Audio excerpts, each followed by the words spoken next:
কোরআন মাজিদ আল্লাহ পাকের জন্য বলেছেন, কুল্লু নাফসিন যায়িকাতুল মাউত ওয়া ইন্নামা তুওয়াফাউনা উজুরাকুম ইয়াওমাল কিয়ামাহ ফামান যুহজিহা আনিন নারি ওয়া উদখিলাল জান্নাতা ফাকাদ ফাজ ওয়া মাল হায়াতুদ দুনিয়া ইল্লা মাতাউল গুরুর।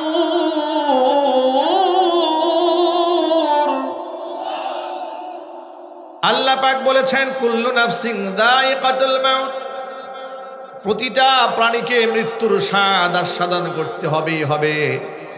ওয়া ইন্নামা তুওয়াফাউনা উজুরাকুম ইয়াওমাল কিয়ামা, তোমাদের আমলের পরিণাম পূর্ণাঙ্গ রূপে তোমাদেরকে কিয়ামতের দিন পরিশোধ করা হবে, চুকায় দেওয়া হবে। ফামান যুহজিহা আনিন নার, সেদিন যাকে জাহান্নাম থেকে রক্ষা করা হবে। ওয়া উদখিলাল জান্নাতা, যাকে জান্নাতে প্রবেশ করানো হবে। ফাকাদ ফাজ, ওই ব্যক্তি সফল। ওয়ামাল হায়াতুদ দুনিয়া ইল্লা মাতাউল গুরুর, আর এই দুনিয়ার জীবন হচ্ছে একটা ধোঁকা, একটা প্রবঞ্চনাময় জিন্দেগি। এটা এমনই ধোঁকার জিন্দেগি, আপনি যাকে সবচাইতে বড় আপন মনে করেন, সারাটা জীবন আপন মনে করেছেন, একটুখানি স্বার্থে আঘাত দিয়ে দেখেন, আপনার পরম বন্ধু থেকে মুহূর্তের মধ্যে চরম শত্রু হয়ে দাঁড়াবে। কথা বলেন ঠিক কিনা বলেন?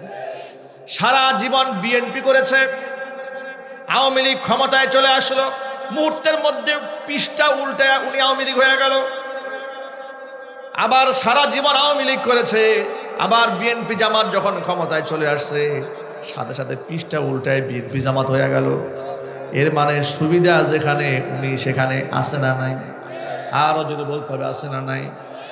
এর মানে খোলস পাল্টাতে চেঞ্জ হয় না, সময় লাগে না, মুহূর্তের মধ্যে রং বদলায় ফেলে। দুনিয়ার সার্থকতা মানুষকে এই জায়গায় দাঁড় করিয়ে দেয়। স্বার্থ যে পর্যন্ত আছে বন্ধুত্ব আছে, স্বার্থ নাই তো বন্ধুত্ব নাই, ঠিক কিনা? এই জন্য কোরআন কারীম বলছে, ওয়ামাল হায়াতুদ দুনিয়া ইল্লা মাতাউল গুরুর, দুনিয়ার এই জিন্দেগিটা হচ্ছে একটা প্রবঞ্চনাময় ধোঁকার জিন্দেগি।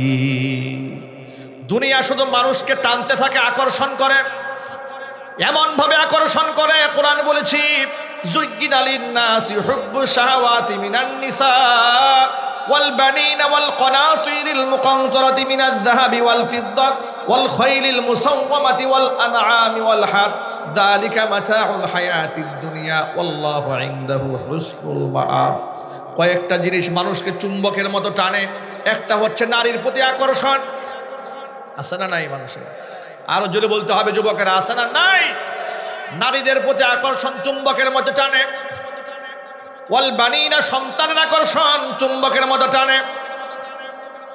ওয়াল কানাতিরিল মুকানতারাতি মিনাজ যাহাবি ওয়াল ফিদ্দা, রাশি রাশি স্বর্ণ রূপার আকর্ষণ মানুষকে জন্মের টানা টানে। বিশেষ করে স্বর্ণ রূপার প্রতি মহিলাদের যে আকর্ষণ, যে স্বামী একটু গহনা বেশি দেয়, এমন কি যদি পর পুরুষও একটু লোভ যদি কোনো নারীকে দেখায় দেয়, এমন বহু ঘটনা বাংলাদেশে ঘটেছে, গোটা দুনিয়াতে তার হাজারো নজির আছে। নিজের স্বামী নিজের সন্তান সব কিছু ফেলাইয়া লোভে অন্যত্র চলে যায়, আছে না নাই? ওয়াল খাইলিল মুসাওওয়ামাতি ওয়াল আনআম, চিহ্নিত ঘোড়া এবং চতুষ্পায়ী জন্তু। এর মানে হচ্ছে এই যে গবাদি পশু যেগুলো আছে মানুষ লালন পালন করে, এগুলার প্রতি মানুষকে চুম্বকের মতো টানে। ওয়াল আনআমি ওয়াল হারফি, এবং ক্ষেত খামার জমি জামা, এগুলার প্রতি মানুষের বড়ই মারাত্মক আকর্ষণ। দেখবেন 1% জায়গার জন্য 20 বছর 30 বছর মামলা করেছে, যে টাকা খরচ করেছে এমন 10% জায়গা কিনতে পারত, ঠিক কিনা বলেন? রংপুরে এরকম হয় না মনে হয়? 1% জায়গার জন্য যে টাকা আদালতে খরচ করেছে, উকিলদের পেছনে ঢেলেছে, দৌড়াদৌড়ি করেছে, 10% কিনতে পারত, কিন্তু ওই 1%-এর মহাব্বতে ও নিজে তো মরছে, ওর ছেলেও মরছে, ওর নাতিও মরবে। কথা বলেন ঠিক কিনা বলেন? আকর্ষণ চুম্বকের মতো টানে এগুলাকে মানুষ। কি আল্লাহ পাক বলেন, বান্দারে সব হচ্ছে ক্ষণস্থায়ী, আসল জায়গা তো আমার কাছে আছে। তোমার যে যৌবনের চাকচিক্য দেখে তুমি পাগল হয়েছো, যে নারীর সৌন্দর্য দেখে ওই নারীর সৌন্দর্যতা স্থায়ী নয়, কিছুদিন পরে দেখবা চামড়া ঝুলে গেছে। কথা বলে না কেন? 90 দশকের সিনেমার নায়িকা যারা ছিল জাতীয় ক্রাশ, 21 শতাব্দীতে এসে কোনো মানুষ তাদের চেহারার দিকে এখন ফিরেও তাকায় না। এটাই দুনিয়ার বাস্তবতা। আল্লাহ পাক রব্বুল আলামিন বলে দিয়েছেন, ওয়ালাল আখিরাতু খায়রু ওয়া আবকা। চিরস্থায়ী সুখ, চিরস্থায়ী শান্তি যদি পেতে চাও, পরকালের জন্য সামানা তৈরি করো। জোরে কোন সুবহানাল্লাহ। যৌবনের আকর্ষণ মানুষকে টানে। যৌবন চিরকাল থাকবে না, এটা একদিন শেষ হয়ে যাবে, কিন্তু এটা তো আমরা বুঝতে চাই না। নবী করিম সাল্লাল্লাহু আলাইহি ওয়াসাল্লাম উম্মতকে এই জন্য পরকালের প্রাধান্য বুঝিয়েছেন সব সময়। আল্লাহর হাবিব সাল্লাল্লাহু আলাইহি ওয়াসাল্লাম একদিন বসে আছেন একটা চাদর গায়ে দিয়ে, অমুসলিম তাকে চাদরটা উপহার দিয়েছি। চাদরটা রেশমের কাজ করা ছিল, এই যে আমাদের পাঞ্জাবির মধ্যে হালকা কাজ করা। নবীজি সাল্লাল্লাহু আলাইহি ওয়াসাল্লাম একটা চাদর গায়ে দিয়েছেন, চাদরটা ছিল রেশমের কাজ করা। আল্লাহর নবীর চেহারার সামনে পৃথিবীতে কোনো চেহারা নাই, রাসূলের চরিত্র সামনে কোনো চরিত্র নাই। তার সাথে উপমা দেওয়া যায়, দৃষ্টান্ত দেওয়া যায়, তুলনা করা চলে, এমন কোনো মানুষ এই পৃথিবীতে নাই। এত সুন্দর জামা পরার পরে রাসূলকে দেখতেও দারুণ লাগতেছিল। সাহাবায়ে কেরাম হাত দিয়ে জামাটা স্পর্শ করছিলেন আর বলতেছিলেন, ইয়া রাসূলুল্লাহ, চাদরটা কিন্তু দারুণ সুন্দর। নবী যখন বুঝতে পারলেন দুনিয়ার সাধারণ একটা চাদরের প্রতি সাহাবীদের মন ঝুঁকেছে, তখন রাসূল বললেন, লামানাদিলু সাদিন ফিল জান্নাতি খায়রুম মিন হাদা। আল্লাহ তাআলা সাদকে জান্নাতের মধ্যে যে চাদরখানা দেবেন, ওই চাদরখানা এর থেকে অনেক বেশি উত্তম। জোরে কোন সুবহানাল্লাহ। অনেক বেশি উত্তম। হঠাৎ করে সাদ বিন মুআযের নামটা কেন বললেন? এই জন্য বলেছেন, সাদ বিন মুআয রাদিয়াল্লাহু তাআলা আনহু হচ্ছেন রাসূলের ওই সাহাবী, জিহাদের ময়দানে রক্তাক্ত হয়েছেন, ক্ষতবিক্ষত হয়েছেন, তীর এক পাশ থেকে ঢুকেছে আর এক পাশ দিয়ে ছিদ্র হয়ে বের হয়ে গেছে। এমন অবস্থায় আল্লাহর কাছে সাদ বিন মুআয রাদিয়াল্লাহু তাআলা আনহু দরখাস্ত করলেন, রব্বুল আলামিন, আমি জানি না মক্কাতুল মুকাররমার মুশরিক কাফেরদের সাথে রাসূলের দুশমন যারা ছিল, রাসূলকে যারা এলাকা থেকে তাড়িয়ে দিয়েছে, রাসূলকে শারীরিকভাবে নির্যাতন করেছে, ওই সমস্ত কাফেরদের সাথে মুসলমানদের আজ অবধি কোনো লড়াই বাকি আছে নাকি এটা তো আমার জানা নাই। যদি লড়াই বাকি থেকে থাকে, আল্লাহ তোমার কাছে আমার দরখাস্ত, এই আঘাতে যেন আমার শাহাদাতটা মঞ্জুর না হয়, কারণ নবীর দুশমনদের সাথে আমি লড়তে চাই, লড়তে লড়তে শাহাদাতের পেয়ালা পান করে তোমার সান্নিধ্যে আসতে চাই। ভাইরা আমার, একটু বোঝার চেষ্টা করেন। এরপরে তিনি বললেন, রব্বুল আলামিন, আর যদি মক্কাতুল মুকাররমার কুফফারে কুরাইশদের সাথে মুসলমানদের কোনো জিহাদ বাকি না থাকে, যে আঘাত আমার গায়ে লেগেছে, ওই আঘাতেই যেন আমার শাহাদাতটা মঞ্জুর হয়ে যায়। কত মুহাব্বত রসুলের জন্য তার অন্তরের মধ্যে ছিল। নবীকে যারা গালি দিয়েছে, রসুলকে যারা আঘাত করেছে, এলাকা থেকে তাড়িয়ে দিয়েছে, তার বিরুদ্ধে তার লড়াইয়ের জন্য বিরাট স্বপ্ন অন্তরে আছে। আমি আপনাদের কাছে জানতে চাই, সাদ বিন মুআয রাদিয়াল্লাহু তাআলা আনহুর সেই কথাকে নকল করে বলতে চাই, আমার নবীর দুশমন যারা, ইসলামের দুশমন যারা, কোরআনের দুশমনে যারা, ওই সমস্ত ব্যক্তিদের সাথে লড়াই করার জন্য আপনার প্রস্তুত আছেন কিনা দু হাত দেখতে চাই।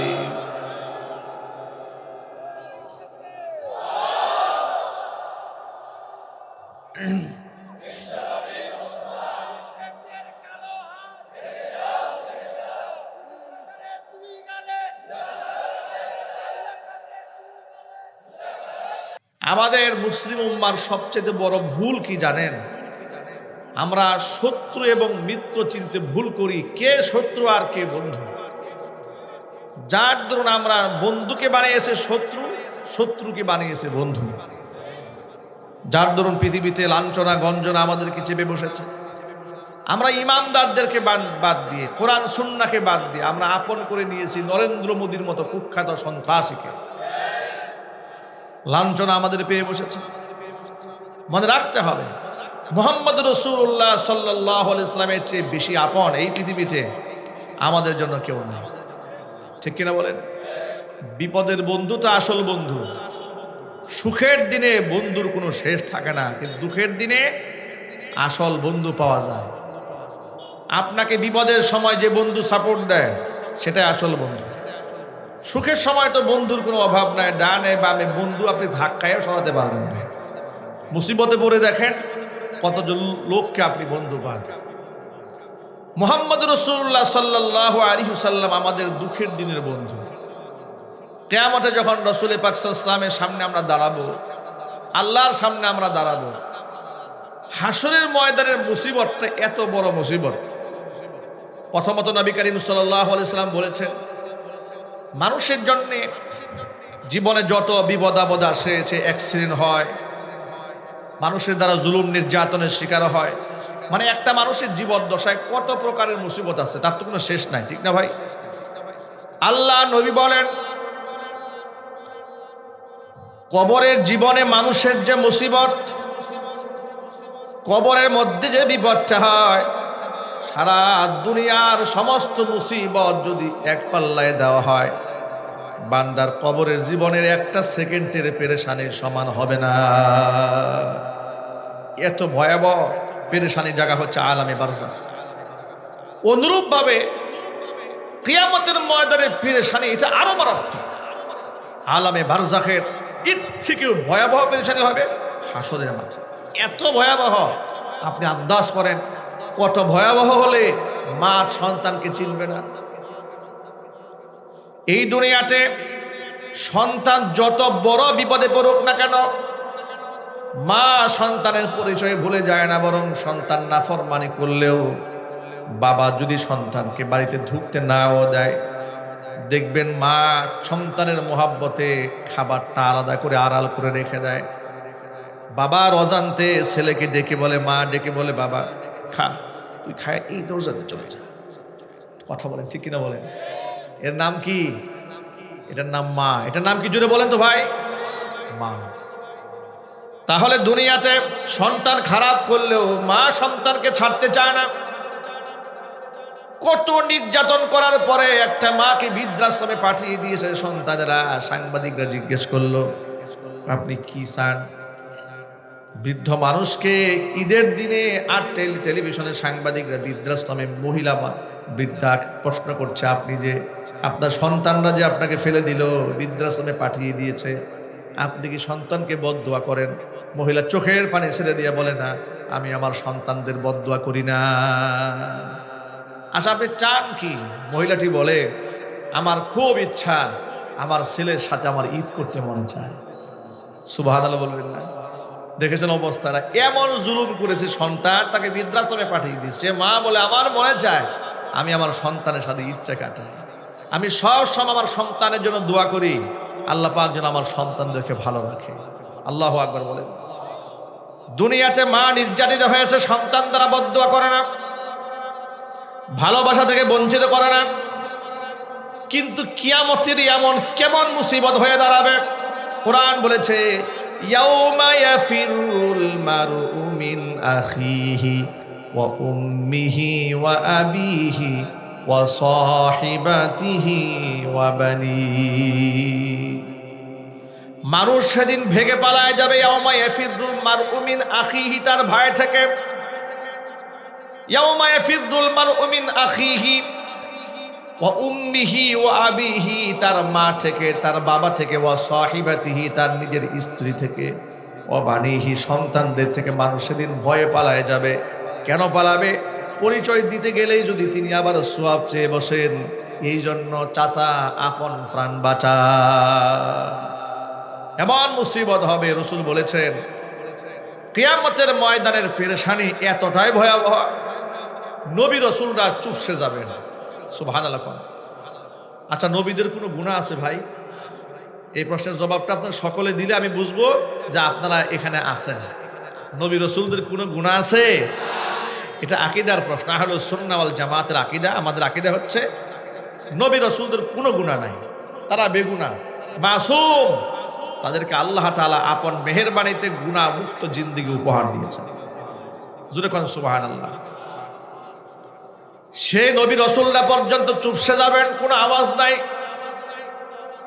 হাসরের ময়দানের বিপদ এতটাই ভয়াবহ, নবী করিম সাল্লাল্লাহু আলাইহি ওয়াসাল্লাম বলেছেন, কবরের জীবনে ঢুকার পরে মানুষ সারা জিন্দেগীর যত মুসিবত ছিল মুহূর্তের জন্য ভুলে যাবে। আবার হাসরের ময়দানে ভয়াবহ দৃশ্য দেখার পরে কবরের মধ্যে যে সে মুসিবতের মধ্যে ছিল, কবরের জিন্দেগীর মুসিবতের কথা একেবারে মুহূর্তের মধ্যে ভুলে যাবে। এমন ভয়ঙ্কর হচ্ছে, একটার পর আরেকটা স্টেপগুলো আরো মারাত্মক হবে। পুলসিরাতের পরটা আরো মারাত্মক হবে। আমল নামা মিজানের পাল্লায় যখন উঠানো হবে, মানুষ এত পেরেশান হয়ে যাবে, চিন্তায় টেনশনে মানুষের চেহারা বিবর্ণ হয়ে যাবে। এমন ভয়াবহ মুসিবতের ওই দিনে মুহাম্মদ রাসূলুল্লাহ সাল্লাল্লাহু আলাইহি ওয়াসাল্লাম আমার আপনার এমন আপন হয়ে দাঁড়াবে। নবীজি সাল্লাল্লাহু আলাইহি সাল্লাম বলেছেন, মুসিবতের সময় তোমরা, ও আমার উম্মতেরা, যখন তোমরা কোনো আশ্রয়ের জায়গা পাবে না, কোনো গার্জিয়ান খুঁজে পাবে না, ওই তিনটা মুসিবতের জায়গায় তোমাদের গার্জিয়ান হিসেবে আমি নবীজিকে পাবে।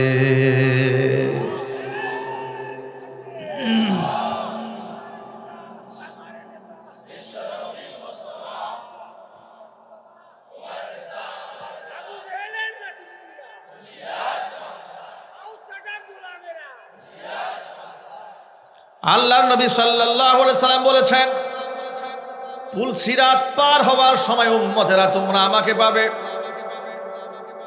তোমরা অবশ্যই মিজানের পাল্লায় আমলনামা ওজন দেওয়ার সময় তোমরা আমাকে পাবে। ঘাবড়ে যাওয়ার কোনো কারণ নাই। আমি মুহাম্মদ রাসূলুল্লাহ সাল্লাল্লাহু আলাইহি সাল্লাম আমার উম্মতের জন্য এটা করব। নবীজি বলেছেন, লিকুল্লি নাবিয়্যিন দাওয়াতুন মুস্তাজাবাতুন। এই পৃথিবীতে যত নবী রাসূলদের আল্লাহ পাঠিয়েছিলেন, সমস্ত নবীদেরকে আল্লাহ তাআলা আল্লাহর পক্ষ থেকে একটা কবুল দুয়ার স্পেশাল পাওয়ার দিয়ে দিয়েছিলেন, যেটা নবীরা চাইতে দেরি হবে আল্লাহ পাক তাদেরকে দিতে বিলম্ব করবেন না। ফাতাআজ্জালা কুল্লু নাবিয়্যিন, প্রত্যেকটা নবী সেটা দুনিয়াতে আদায় করে নিয়েছে। ইল্লাখতাবাতু দাওয়াতি শাফাআতান লি উম্মতি ইয়াউমাল কিয়ামাহ। কিন্তু ওই দোয়াটা আমি দুনিয়াতে ব্যবহার করি নাই। নবী সাল্লাল্লাহু আলাইহি ওয়াসাল্লাম বলেছেন, আল্লাহ তাআলা সেই সুযোগ আমাকেও রেখে দিয়েছেন। আমি আমার উম্মতের জন্য সুযোগটা হাতছাড়া করি নাই। কারণ দুনিয়ার মুসিবতটা একেবারে সাময়িক, আর পরকালের মুসিবতটা একেবারে চিরস্থায়ী, বড়ই মারাত্মক। এই জন্য দুনিয়াতে আমি সেই দোয়াটা ব্যবহার করি নাই। ইল্লাখতাবাতু দাওয়াতি, আমি আমার সেই দোয়াটা রেখে দিয়েছি শাফাআতাল লি উম্মতি ইয়াউমাল কিয়ামাহ, যাতে করে কিয়ামতের দিন আমার উম্মতকে সুপারিশ করে আমি জান্নাতে নিয়ে যেতে পারি। কারণ পরকালের বিপদটাই তো আসল বিপদ। কথা বলেন না ভাই, ঠিক কিনা বলেন?